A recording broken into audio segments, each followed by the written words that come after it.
আল্লামা ইয়াহিয়া মাহমুদ হাফিজাহুল্লাহর কণ্ঠে বয়ান করি আমি। আসলে বিষয়টা হলো, হুজুরের বয়ান আমি ছোট্ট সময় থেকে শুনতাম। হুজুর আমাকে নাতি বলতো, আমি হুজুরকে দাদা বলতাম। আমার আব্বার উস্তাদ তো আল্লামা ইয়াহিয়া মাহমুদ হাফিজাহুল্লাহ, আপনাদের ফরিদপুরেরই কৃতি সন্তান। তো ছোট্ট সময়ের থেকে বয়ান শুনতে শুনতে এই অনিচ্ছায় হজরতের ধাঁচ চলে আসছিল। তো এই জন্য কখনো কখনো হজরতের সুর আমার বয়ানের মাঝখানে হালকা পাওয়া যায়। এজন্য অনেকে মনে করে যে আমি মনে হয় ওই সুরেই বয়ান করি। আসলে বিষয়টা হলো, আমি সুরকে কেন্দ্র করে বয়ান শুরু করি না। আমার কথা হলো, আমি বয়ান শুরু করি, আল্লাহ যেটা আইনা দেয় আমি ওইটা দিয়েই করি। ঠিক আছে না? যে ব্যক্তির সুরকে কেন্দ্র করে শুধু বয়ান করলে তাহলে দেখা যায় সুরটাই আমাদের কি হয়ে যাবে, আসল উদ্দেশ্য হয়ে যাবে। বয়ানের যে রুহানিয়াত এটা আমরা পাবো না। এজন্য আমি সুরকে একটু সাইডে রাখি। আল্লাহ যদি আনার তৌফিক দেয় আনবো, বাকি কথা চলবে, আলোচনা চলবে, কোরআন হাদিসের আলোচনা। আল্লাহ আমাদেরকে বুঝবার, আমলের নিয়তে শুনবার তৌফিক দান করুক, সবাই বলি আমিন। মুহতারাম হাজিরিন, আমি আপনাদের সামনে একটি আয়াত তেলাওয়াত করেছি। আল্লাহ পাক রব্বুল আলামিন কুরআনুল কারীমের মধ্যে বলেন, আউযু বিল্লাহি মিনাশ শাইতানির রাজীম,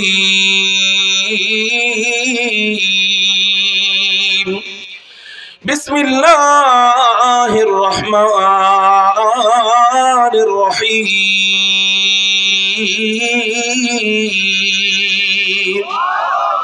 ইয়ারফাইল্লাহু আল্লাযীনা আমানু মিনকুম ওয়াল্লাযীনা উতুল ইলমা দারাজাত।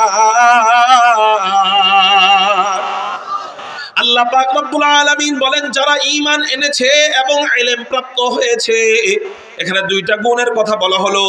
এক নাম্বার গুণ বলেন যারা ঈমান এনেছে, বলেন সবাই। দুই নাম্বার গুণ যারা ইলম প্রাপ্ত হয়েছে, অর্থাৎ যারা আলেম হয়েছে। আল্লাহ পাক রব্বুল আলামিন বলেন, এই আলেমদের জন্য আমি আল্লাহর পক্ষ থেকে পুরস্কার কি, কয় যে ব্যক্তি আলেম হবে, ঈমান আনার পর যে ইলম অর্জন করবে, আমি আল্লাহ তাদের সম্মান, তাদের শান, তাদের মান, তাদের মর্যাদা, তাদের আজমত, তাদের ইজ্জত, তাদের সম্মান বাড়ায় দেওয়ার জিম্মাদারি নিয়ে নিলাম। আল্লাহ পাক রব্বুল আলামিন আলেমদের সম্মান বাড়ায় দেওয়ার জিম্মাদারি নিছে। জোরে বলেন, কাদের সম্মান? আজকে আলেমদের সম্মান নিয়ে কথা হবে, ইলমের মর্যাদা নিয়ে কথা হবে। কেন? কয় তিনটা উদ্দেশ্যে। জোরে বলেন, কয়টা উদ্দেশ্যে? এক নাম্বার, জীবন গেলেও আলেমের বিরোধিতা করব না। আমি আওয়ামী লীগ করতে পারি, আমি বিএনপি করতে পারি, আমি জামাত করতে পারি, কিন্তু 2 দিনের ক্ষমতা, এই ক্ষমতায় যায় আলেমদেরকে জেলে ঢুকাবো। 2 নাম্বার উদ্দেশ্য, আলেমদের কথা মোতাবেক আমার জীবন পরিচালনা করব। 3 নাম্বার উদ্দেশ্য, সন্তান নাতি নাতকুরদেরকে আলেম বানাবো। এই 3 উদ্দেশ্যে আল্লাহ আমাদেরকে আজকের বয়ান শোনার তৌফিক দান করুক, সবাই বলি আমিন। আলেমের সম্মান বাড়াবে, 1 নাম্বার ডাইরেক্ট কোরআন থেকে আল্লাহ বলতেছেন, ডাইরেক্ট কোরআনে আছে। আলেমের সম্মান বাড়াবে কে? রাগ করবেন না, বুঝাইতে গেলে বুঝাইতে হয়। আলেমের সম্মান বাড়াইতে চায় আল্লাহ। বান্দা যখন আলেমের সম্মান কমানোর জন্য জেলখানায় ঢুকায়, মাগার আলেমের সম্মান কমে না। আলেমদের থেকে দেখা মানুষ সালাম দেয়, সালাম, আসসালামু আলাইকুম ওয়া রাহমাতুল্লাহ, মামুনুল হক সাহেব হুজুর কেমন আছেন? আলেমদের সম্মান দিছে আল্লাহ। জেলখানায় ধর্ষণের মামলা দেয়, তারপরেও মানুষ সালাম দেয়, অসম্মানিত করে না। 2 দিনের ব্যবধানে আল্লাহ ওই স্বৈরাচারদেরকে এখন জেলে ঢুকায়, মানুষ দেখা সালাম দেয় না, পচা ডিম মারে। এখান থেকে আমাদের শিক্ষার বিষয় হলো, ইলম অর্জনের বদৌলতে সম্মান দেয় কে? এটা কোরআন থেকে পাইলাম। এরপরে আমি হাদিস থেকে বলবো, এরপরে যদি সময় হয় বিজ্ঞানের আলোকে বলবো যে কোরআনী ইলম যারা লাভ করে আল্লাহ তাদেরকে কত সম্মান দেয়। হাদিস থেকে আমি কয়েকটা হাদিস আপনাদের সামনে পেশ করব। 1 নাম্বার হাদিস, ইলম অর্জনের ফজিলত, কোরআন হাদিসের জ্ঞান অর্জনের ফজিলত। 1 নাম্বার হাদিস, হুজুর আকরাম সাল্লাল্লাহু আলাইহি ওয়াসাল্লাম বলেন, ক্বালা রাসূলুল্লাহ সাল্লাল্লাহু আলাইহি ওয়াসাল্লাম, মাজলিসু ফিকহিম মিন ইবাদাতি 60 সানা। হুজুর আকরাম সাল্লাল্লাহু আলাইহি ওয়াসাল্লাম বলেন, মাজলিসু ফিকহিন খায়রুম মিন ইবাদাতি 60 সানা। ইলমের একটা মজলিস, ফিকহের একটা মজলিস, মাসআলা মাসাইল শিখার একটা মজলিস, কোরআনের তাফসীরের একটা মজলিস, মজলিস, কোরআন তেলাওয়াতের একটা মজলিস, হাদিস পড়ার একটা মজলিস, হাদিসের অনুবাদের একটা মজলিস, যে কোনো ভাবেই হোক ইলমের একটা মজলিস আল্লাহর কাছে কত দামি, কত দামি, কত দামি। নবীজি বলেন ইলমের একটা মজলিস 60 বছর নফল ইবাদতের চেয়েও, 60 বছর তাহাজ্জুদের চেয়েও, 60 বছর আওয়াবিনের চেয়েও, 60 বছর ইশরাকের চেয়েও, 60 বছর লাগাতার নফল রোজার চেয়েও আল্লাহর কাছে ইলমের মজলিসের একটা মজলিসের দাম 60 বছর নফল ইবাদতের চেয়েও বেশি। এত মজার অফার আপনাদেরকে শোনাইলাম, এত আস্তে সুবহানাল্লাহ মানায় না, চিৎকার দিয়া বলেন আল্লাহু আকবার।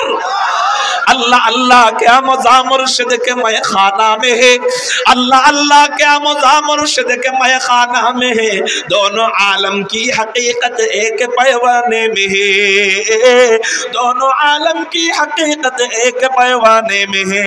আল্লাহর নাম বলতে যার ভালো লাগে, শুনতেও তার মজা লাগে, আর আল্লাহ তো বইলাই দিয়েছেন ফাযকুরুনি আযকুরুকুম ওয়াশকুরুলি ওয়ালা তাকফুরুন। আল্লাহ বলেন তোরা আমার নামের জিকির করবি, আমি আল্লাহ তোদের নামের জিকির করব। আসমানও কিন্তু আল্লাহর নামের জিকির করে, জমিনও আল্লাহর নামের জিকির করে। ইউসাব্বিহু লিল্লাহি মা ফিস সামাওয়াতি ওয়া মা ফিল আরদ। আল্লাহ পাক যা কিছু বানাইছেন সবকিছুই আল্লাহ পাকের নামের জিকির করে, কিন্তু আসমান জিকির করলে আল্লাহ আসমানের জিকির করে না, জমিন জিকির করলে আল্লাহ জমিনের জিকির করে না, পাক পাখালি জিকির করলে আল্লাহ পাক পাখালির জিকির করে না, জিনেরা আল্লাহর জিকির করলে আল্লাহ জিনেদের জিকির করে না, ফেরেশতারা আল্লাহর জিকির করলে আল্লাহ ফেরেশতাদের জিকির করে না। কিন্তু আমার বান্দারা, তোরা আমি আল্লাহর এতটাই প্রিয় মাখলুক, তোরা যখন আমার নামের জিকির শুরু করে দেস, আমি আল্লাহ আর সহ্য করতে পারি না, আমি আল্লাহ তোর নামের জিকিরও করা আরম্ভ করে দে।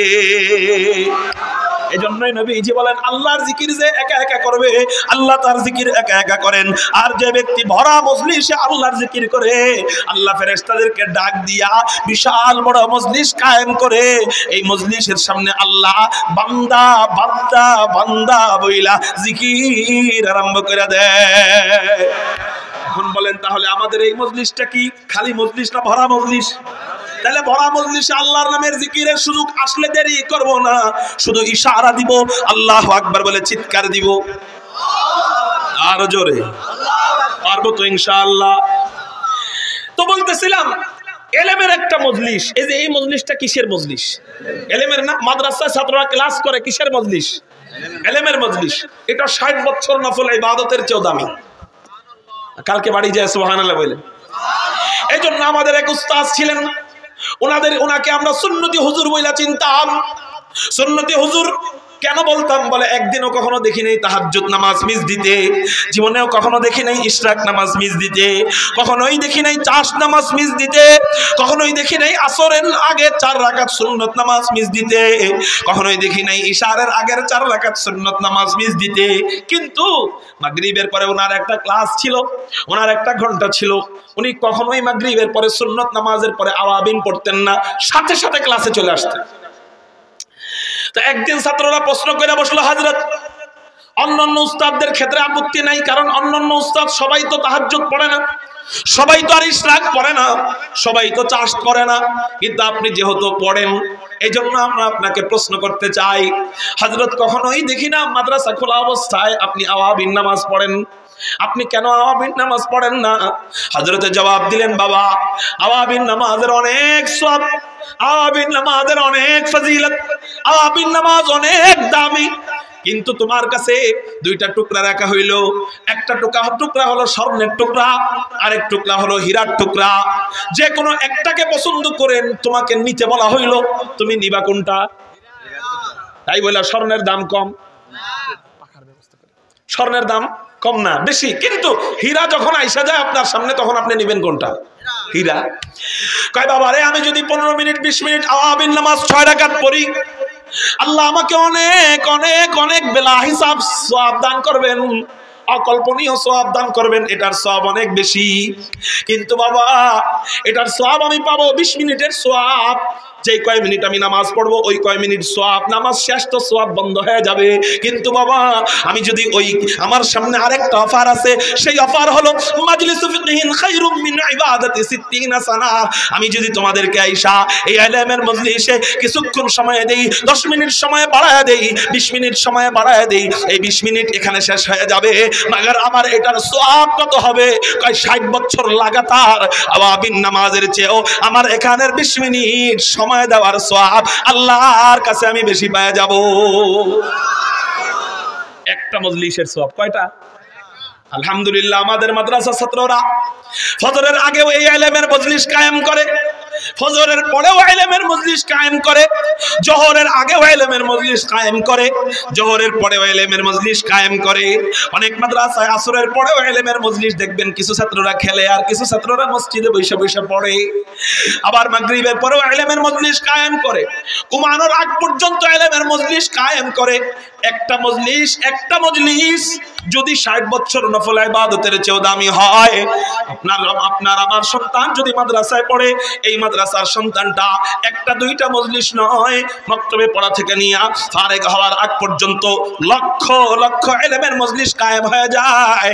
তাহলে বলেন কত না জানি সওয়াবের ভান্ডার নিয়ে বের হবে। ইলমের 1 নাম্বার ফজিলত গেল। 2 নাম্বার ফজিলত তিরমিজি শরীফের মধ্যে নবীজি জানায় দেয়, ক্বালা রাসূলুল্লাহ সাল্লাল্লাহু আলাইহি ওয়াসাল্লাম মান সালাকা তারিকান ইয়ালতামিসু বিহি ইলমান সাহালাল্লাহু বিহি তারিকাম মিন তুরুকিল জান্নাহ ওয়া ইন্নাল মালাইকাতা লা তাদউ আজনিহাতাহা রিদান লিতালিবিল ইলম ওয়া ইন্না তালিবাল ইলমি লা ইস্তাগফিরু লাহু মান ফিস সামাই ওয়াল আরদ হাত্তা الحيتان في الماء وإنما العلماء هم ورثة الأنبياء وإن الأنبياء لم يورثوا دينارا ولا درهما وإنما ورثوا العلم فمن أخذ به أخذ بحظ وافر أو كما قال عليه الصلاة والسلام। নবীজি তিরমিজি শরীফের মধ্যে বলেন ইলম অর্জনের 2 নাম্বার ফজিলত, মান সালাকা তারিকান ইয়ালতামিসু বিহি ইলমান সাহালাল্লাহু বিহি তারিকাম মিন তুরুকিল জান্নাহ। নবীজি বলেন যে ব্যক্তি ইলম অর্জনের জন্য কোন পথে চলে, আল্লাহ পাক রব্বুল আলামিন তার জন্য জান্নাতের রাস্তা সহজ করে দেয়। একটু চিৎকার দিয়া বলেন না সুবহানাল্লাহ। কি বললাম আমার সাথে বলেন? যে ব্যক্তি, সবাই বলেন, ইলম অন্বেষণের জন্য। ভাই এই ছোট ভাই কই যান? হ্যাঁ বসেন। 2 জন মিলে একসাথে টয়লেট ধরে জীবনে? ধরলে একজনের ধরে, একসাথে 2 জনের ধরে? মনে করছে অন্য হুজুর। খুব মনোযোগ ভাই। আমি তো আপনাদের সামনে লাইলি মজনুর প্রেম কাহিনী শুরু করতে পারতাম না? শুরু করছি কোরআন দিয়া, হাদিস দিয়া। কেন? যে মনোযোগ দিয়ে শুনবে, ভালো না লাগলেও মনোযোগ দিয়ে আর আবেগ দিয়ে শোনার কারণে আল্লাহ পাক রব্বুল আলামিন তার দিলের ভিতরে কোরআন এবং হাদিসের নূর ঢুকায় দিবে। আগের জামানায় ওই বরফ ছিল, বরফ আগে, এখন তো এসি, আগে কি ছিল? বরফ। ওই বড় লোকের ধনির বাড়ির ভিতরে ওই বরফ ঢুকানো হইতো। যারা চাকর আছিল একটা বরফ শেষ, আবার আরেকটা বরফ আইনা ঢুকাইতো। তো এই বরফের কাজ কি? বরফের যে ঠান্ডা দেয়, ঠান্ডা বুঝা নেওয়া লাগবে না, বরফের ঠান্ডা শরীরে অটোমেটিক লাগতে থাকবে। ঠিক না ভাই? ঠিক। ওই এসির তো পাওয়ার বাড়াও কমাও, গরম দেও আবার ঠান্ডা বাড়াও, ফ্যানের বাতাস বাড়াও, বরফের এগুলো ছিল না। সামনে ছিল মানুষ, সামনে ছিল বাস, আস্তে আস্তে ওই বরফের ঠান্ডা পুরো শরীরকে শীতল করে দেয়। কোরআন হাদিসের আলোচনা এত বুঝার দরকার নাই, মনোযোগ দিয়ে শুনবেন, আবেগ নিয়ে শুনবেন, দিলকে ঠান্ডা করে দিবে। এজন্য একজনও উঠবো না। ওয়াদাটা দিতে পারবেন কারা কারা? আল্লাহু আকবার বলে হাত। আল্লাহ তুমি হাতগুলারে কবুল করে নাও, সবাই বলি আমিন। হাত তোলা। মুহতারাম হাজিরিন, নবীজি বলতেছেন যে ব্যক্তি ইলম অর্জনের জন্য কোন পথে চলবে, আল্লাহ পাক রব্বুল আলামিন তার জন্য জান্নাতের রাস্তাকে সহজ করে দিবেন। একটু চিৎকার দিয়া বলেন সুবহানাল্লাহ। এটার ব্যাখ্যা কি? এটার ব্যাখ্যা হলো যে ব্যক্তি আলেম হবে সে নামাজের মাসালা জানবে, সে রোজার মাসালা জানবে, সে রোজা ভাঙার কারণ কি জানবে, নামাজ ভাঙার কারণ কি জানবে, ওযু ভাঙার কারণ কি জানবে। এই প্রত্যেকটা মাসালা মাসাইল জানার কারণে আল্লাহ পাক রব্বুল আলামিন তার জন্য জান্নাতের রাস্তা সহজ করে দিবে। যেমন একটা উদাহরণ দিই, এক ব্যক্তি আমাদের এলাকায় নামাজি, পাক্কা নামাজি, একটা ওয়াক্ত নামাজ ওনার মিস হয় না, নামাজ পড়তে পড়তে ওনার কপালে কালো দাগ পড়ে গেছে। তো একদিন আমার কাছে বলতেছে, বাবা একটা প্রশ্ন করব তোমাকে, একটা মাসআলা, আমি লজ্জার কারণে কাউকে জিজ্ঞাসা করি না, প্রায় 2 বছর ধরে আমার দিলের ভিতরে একটা ভয়, একটা মাসআলা তোমাকে জিজ্ঞাসা করি, বাবা এই মাসআলাটার উত্তর আমাকে বের করে দাও। তা আমি বললাম, কি মাসআলা? বলে যে আমার 2 বিবি আছে। কয় বিবি? বিবি কয়টা? 2টা। তো 2টা বিবি আছে, একটা বিবি তো আমার প্রথম বিবি, আর দ্বিতীয় বিবি যে, সেই দ্বিতীয় বিবি তার আগের স্বামীকে ডিভোর্স দিয়ে চলে আসছে, ডিভোর্স দিয়ে চলে আসছে। তো আমি এই বিবিকে বিবাহ করেছি। তো বিবাহ করার পর এখন আমি দ্বিতীয় বিবির কাছে বেশি থাকি, প্রথম বিবির কাছে কম থাকি। তো মাসআলা নাকি আছে, প্রথম বিবির কাছে একদিন, দ্বিতীয় বিবির কাছে একদিন, 2 বিবি থাকলে দুজনকে সমান সমান ভাগাভাগি করে থাকতে হয়, তার কাছে 1 রাত, তার কাছে 1 রাত, প্রথম বিবির কাছে 1 রাত, দ্বিতীয় বিবির কাছে 1 রাত। তো আমি প্রথম বিবির কাছে কম থাকি, দ্বিতীয় বিবির কাছে বেশি থাকি। এরকম 2 বছর হয়েছে আমাদের বিয়ে হয়েছে। বাবা এখন বলো, আমি যে দ্বিতীয় বিবির কাছে বেশি থাকি, এই জন্য কি আল্লাহ আমাকে গুনাহ দিবে? তো আমি বললাম যে ভাই, দ্বিতীয় বিবির কাছে বেশি থাকেন, আল্লাহ আপনাকে গুনাহ দিবে কিনা এটা তো পরের কথা। আগে বলেন, বিবিটা যে চলে আসছে, আপনি বললেন যে মাত্র বিবি ডিভোর্স দিয়ে চলে আসছে, বিবি আবার ডিভোর্স দেয় কেমনে? কেন বিবি ডিভোর্স দিতে পারে না? বিবি সরকারি খাতা কলমে নিয়ম কানুন আছে, ওইরকম নিয়ম কানুন অনুযায়ী বিবিকে, স্বামীকে ছাইরা দিয়ে চলে আসছে। তো স্বামী তালাক দেয় নাই? না, স্বামী তালাক দেয় নাই। কে তালাক দেয় নাই? স্বামী তালাক দেয় নাই। পরে আমি কইলাম, ভাই আপনি উত্তম অনুত্তম জিগাইতেছেন যে কোন বিবির কাছে বেশি সময় দেওয়া উত্তম, আপনি উত্তম অনুত্তম পরে আপনি তো 2 বছর জিনা করছেন। কি করছেন? কেন? আপনার দ্বিতীয় বিবির বিয়া হইতে হয় নাই, কারণ সে তো এখনো প্রথম স্বামীর ঘরে আছে, প্রথম স্বামী এখনো তালাক দেয় নাই। আর সে মুখে ডিভোর্স বলে চলে আসলে হইল? বিবি মুখে ডিভোর্স বলে চলে আসলে হবে? স্বামী যদি অনুমতি না দেয়, বিবির উপরে তালাকের ভার না দেয়, তাহলে তো মুখে স্ত্রী ডিভোর্স বলে চলে আসলে হবে না। কয় হুজুর কি কও এটা, তুমি কি কও এটা? হায় হায়, আমি তো মাকরু উত্তম অনুত্তম কোনটা আমি এটা জানতে আইছি। এখন দেখি যে আমি পুরো 2 বছর হারাম কাজ করছি। এখন তো বেচারা কান্না আরম্ভ করে দিছে। বেটা তাবলিগওয়ালা, কপালের মধ্যে নামাজের দাগ, আল্লাহওয়ালা মানুষ দেখতে মনে হয়, হ্যাঁ এখন কান্না আরম্ভ করে দিছে আল্লাহর ভয়ে। হ্যাঁ হ্যাঁ বাবা, আমি তো না বুঝা করছি, এখন কি আল্লাহ আমাকে গুনাহ দিবে? হ্যাঁ গুনাহ তো দিবেই, তওবা করতে হবে। আপনি আজকে আলেমের কাছে জিগে এলেন, দেখে বাইচা গেলেন, কিন্তু যদি না জিগে এইভাবে কবরে যেতেন। হ্যাঁ বলেন। এই জন্য যে ব্যক্তি আলেম হয় না, তার জন্য জান্নাতের রাস্তায় চলতে একটু কঠিন হয়ে যায়। কোন জায়গা দিয়ে যে সে আটকায় যাবে সে নিজেও বুঝবে না। কিন্তু একজন আলেম যে আপনি তার সামনে কাপড় ধুইবেন, 3 বার পাক করবেন, পাক কইরা এক জায়গায় রাখবেন, আপনারা সে বাধা দিব, কাই এখানে রাখবা না, কারণ এই জায়গায় আরেকজনে নাপাকি ছিটায় গেছে, অতএব এই জায়গায় তুমি রাখতে পারবা না। তুমি কাপড় ধোয়ার পরে যে আলেম নয়, সে মনে করবে আমি 3 বার ধুইছি, বাস পাক, এবার আমি বেসিনের উপরে রাখি অথবা বালতির ভিতরে রাখি, রাইখা দিই, এরপরে নিয়ে শুকাই দিব। কিন্তু আলেম বলবে আগে বালতি দো, তারপরে তোমার কাপড় ধুয়ে বালতিতে রাখো। ঠিক না ভাই? ঠিক। আগে বেসিন দো, তারপরে বা কাপড় দিয়ে বালতিতে রাখো। মুহতারাম হাজিরিন, আলেমের জন্য আল্লাহ জান্নাতের রাস্তা সহজ করে দেয় মাসআলা মাসাইল জানা থাকার কারণে। ঠিক না ভাই? ঠিক। শুধু তাই না, পরিবেশের ক্ষেত্রগুলো যদি আপনি একটু দেখেন, পরিবেশের ক্ষেত্র, হঠাৎ আপনি নামাজি হইছেন, বিবিকে বলতেছেন, বিবি সাহেবা আজকে আমি অসুস্থ, তুমি একটু আমার ফজরের সময় জাগায় দিও, অসুস্থতার কারণে আমি জাগনা পাই না। যেই আপনি নামাজি কিন্তু আপনার বিবি নামাজি নয়, তো বিবি জীবনে নামাজ পড়ে নাই, সে অসুস্থ হওয়ার কারণে আপনাকে ফজরের সময় জাগায় দিতে পারবে? যে জীবনে পড়ে নাই হে পারবে ফজরের সময় জাগায় দিতে? জান্নাতের রাস্তা আপনার জন্য কঠিন হয়ে গেল কিনা? আপনাকে আল্লাহ হেদায়েত দিছে, এখন আপনি টিভি ঘর থেকে নামাইতে চাইতেছেন, কিন্তু পোলাপান কইতেছে টিভি ঘর থেকে নামাইলে স্কুলে যাবো না, কলেজে যাবো না, ভাত খাবো না। পারতেছেন? জান্নাতের রাস্তায় চলতে পারতেছেন আপনি? কেন? আপনার পরিবেশটা অন্যরকম হয়ে গেছে। আপনার ঘরের ভিতরে কোরআনী চর্চা না থাকার কারণে, ইলম চর্চা না থাকার কারণে, হাদিসের নূর ঘরে না থাকার কারণে আপনার সিচুয়েশন এলোমেলো হয়ে গেছে। আপনি চাইলেও আল্লাহকে পাইতেছেন না, আপনি চাইলেও জান্নাতের রাস্তায় চলতে পারতেছেন না। কিন্তু আলহামদুলিল্লাহ আমাদের ঘর ওইরকম পরিবেশ, আমাদের মাদ্রাসা ওইরকম পরিবেশ, আমাদের ফ্যামিলি ওইরকম পরিবেশ, আমাদের ঘরে টিভি নাই, ছোট্ট সময়ের থেকে সবাই নামাজি হয়ে বড় হয়। আল্লাহ আমাদের জন্য জান্নাতের রাস্তা এত সহজ করে দিলেন, আপনারা সুদ ছাড়া চলতেই পারেন না, আমাদের সুদ লাগেই না। কেন এত সহজ? কেন আমাদের জিন্দেগি এত সহজ? এই জন্যই নবীজি বলতেছেন এটা, মান সালাকা তারিকান ইয়ালতাবিসু বিহি ইলমান সাহালাল্লাহু বিহি তারিকাম মিন তুরুকিল জান্নাহ। যে ব্যক্তি ইলম অর্জনের জন্য কোন পথে চলবে আল্লাহ পাক রব্বুল আলামিন তার জন্য জান্নাতের রাস্তা সহজ করে দিবেন। একটু চিৎকার দিয়া বলেন সুবহানাল্লাহ। ইলম অর্জনের 2 নাম্বার ফজিলত নবীজি 3 নাম্বার বলেন ওয়া ইন্নাল মালাইকাতা লা তাদাউ আজনিহাতাহা রিদাল লিতালিবিল ইলম। নবীজি বলেন আল্লাহ পাক রব্বুল আলামিন আসমান এবং জমিনের ফেরেশতাদেরকে বলেন ও আমার ফেরেশতারা এই বাচ্চাটা যেই বাচ্চাটা কুরআন শিখার জন্য হাদিস শিখার জন্য মাদ্রাসায় যায়, কুরআন শিখার জন্য মাদ্রাসায় যায়, এখনো আলেম হয় নাই, এখনো তলবে ইলম হয় নাই, শুধু আলিফ শিখার জন্য বের হইছে, বা শিখার জন্য বের হইছে, তা শিখার জন্য বের হইছে। আল্লাহু আকবার, আল্লাহু আকবার। এই আলিফ শিখার জন্য বের হইছে, বা শিখার জন্য বের হইছে, তা শিখার জন্য বের হইছে, এখনো শিখে নাই, কিন্তু শিখার জন্য বের হইছে। আল্লাহ পাক রব্বুল আলামিন ফেরেশতাদেরকে ডাক দিয়া বলেন ও ফেরেশতারা তোমাদের নূরের দামি দামি পাখাগুলা ওই বাচ্চার পায়ের নিচে বিছাইয়া দাও। তোমাদের নূরের দামি দামি পাখাগুলা ওই বাচ্চার পায়ের নিচে বিছাইয়া দাও। আমাদের অবস্থা কি?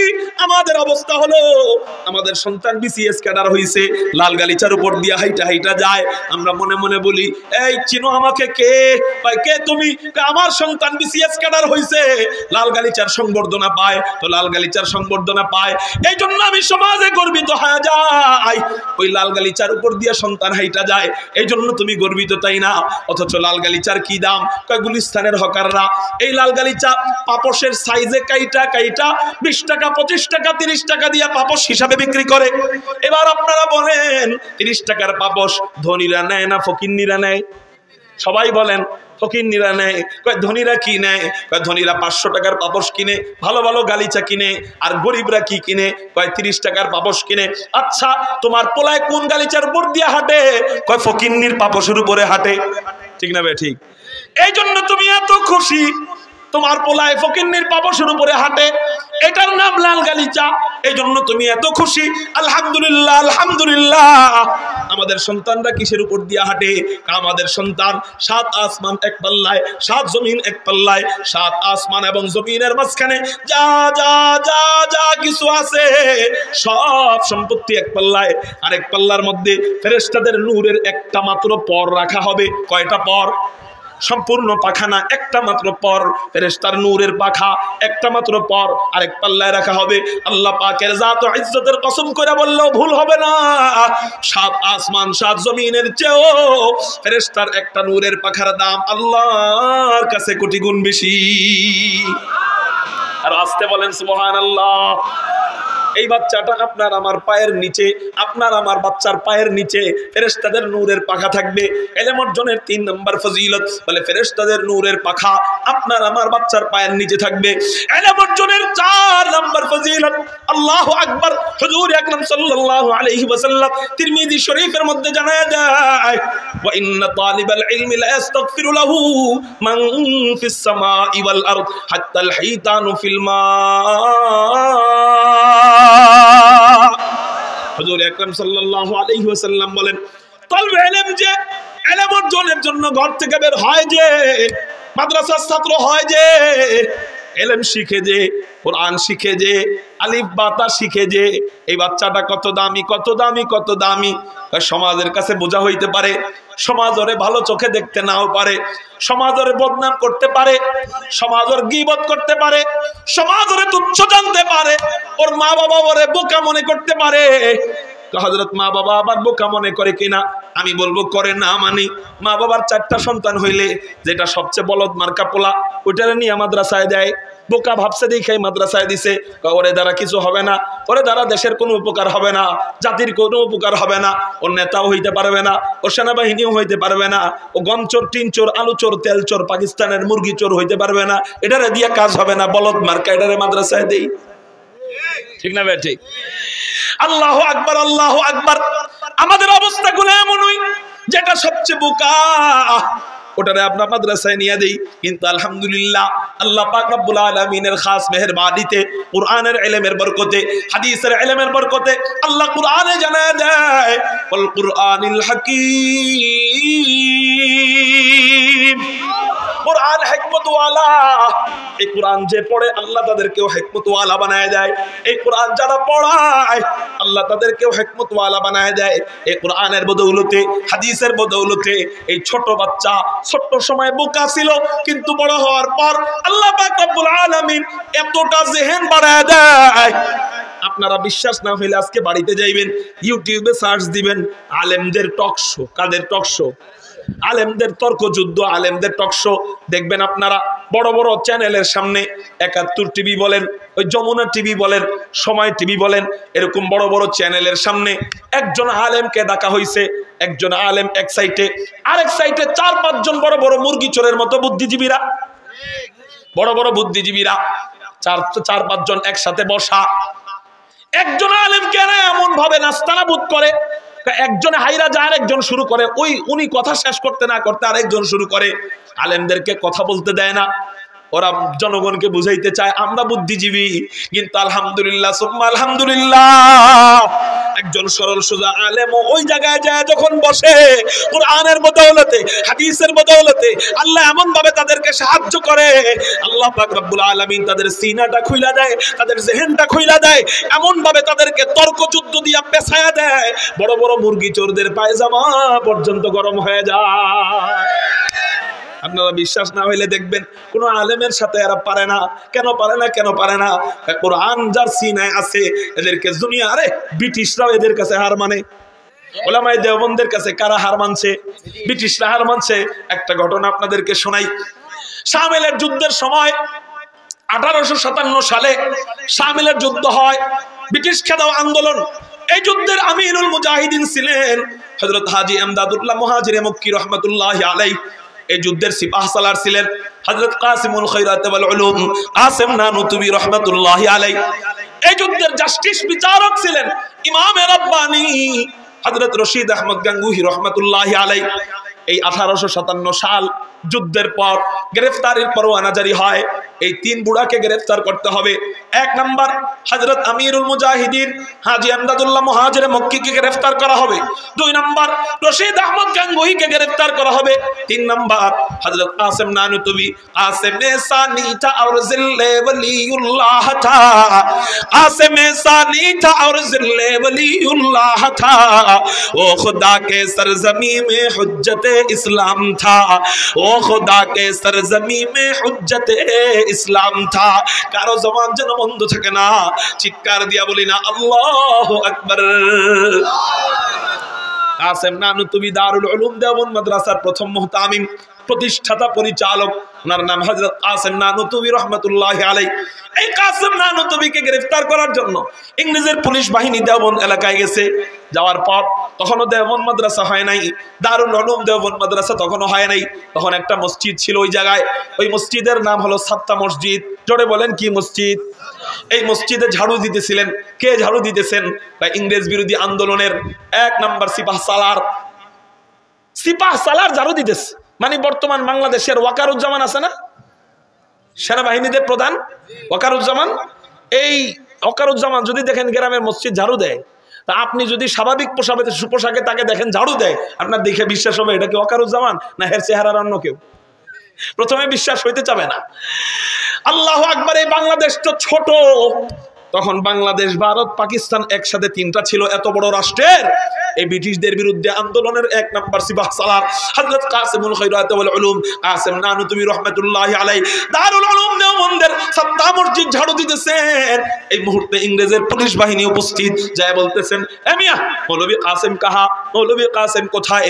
উনি মনে মনে কয় আমারে চিনে নাই, আলহামদুলিল্লাহ আমি তো নিজেই মৌলভী কাসিম। মনে মনে কয় আমি মৌলভী কাসেম, কিন্তু আমি যদি ওর কাছে বলি আমি মৌলভী কাসেম তাহলে ধরা পড়ে যাব। আর যদি আমি বলি আমি মৌলভী কাসেমকে চিনি না, তাহলে আল্লাহর আদালতে ধরা খাইতে হবে। কারণ আমি নিজে মৌলভী কাসেম।